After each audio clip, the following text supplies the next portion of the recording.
homesteaders, gardeners, and cooks. My name is Jennifer. Welcome to Miles Away Farm. Thanks for joining me in my kitchen. Today we are making one of my favorite homestead foods of all time, which is a simple pot of beans.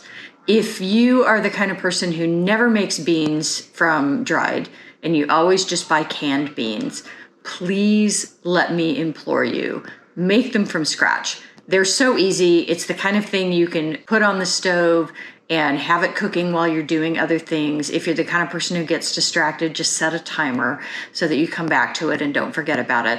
But they're so simple, they're so delicious. They're a lot cheaper than buying canned beans. And you don't have all of the possible contaminants from BPA and the liners that they use in cans that you get when you have just dried beans. I grow my own dried beans. I love growing dried beans. It's one of my favorite homestead projects.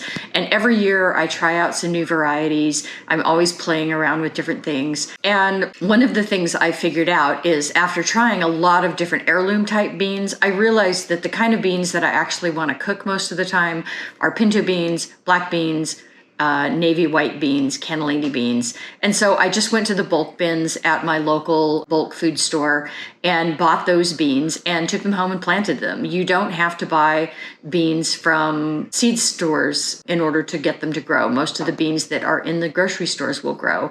Bulk bin beans tend to be a little fresher than if you're buying a bag of beans. A lot of times the bag of beans, who knows how long they've been sitting around in a warehouse. So I recommend getting them out of a bulk bin, and then you don't have to buy as many as well.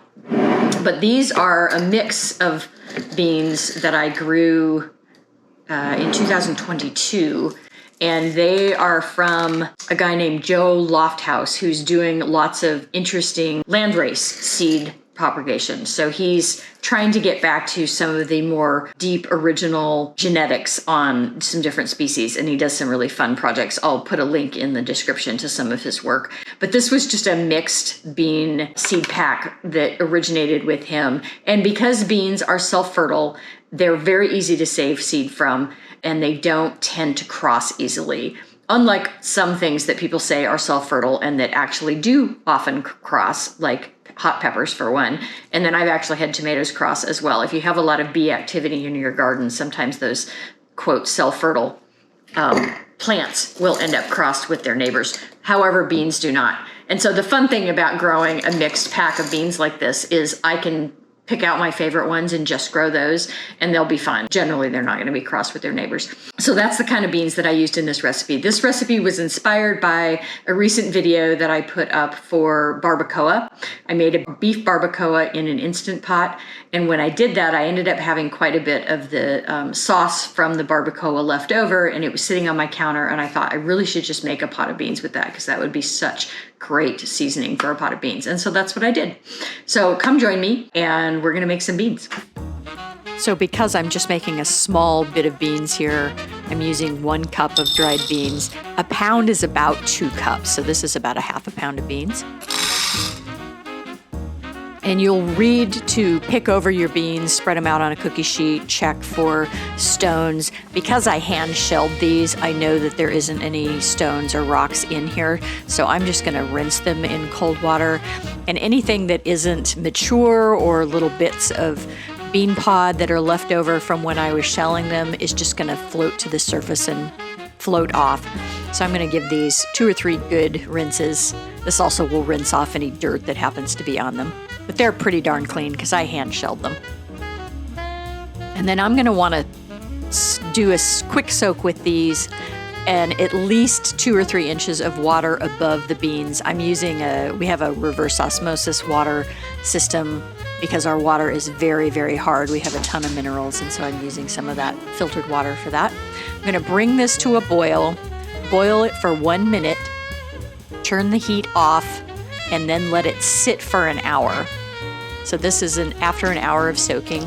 You then want to rinse those beans and start the process over for actual cooking.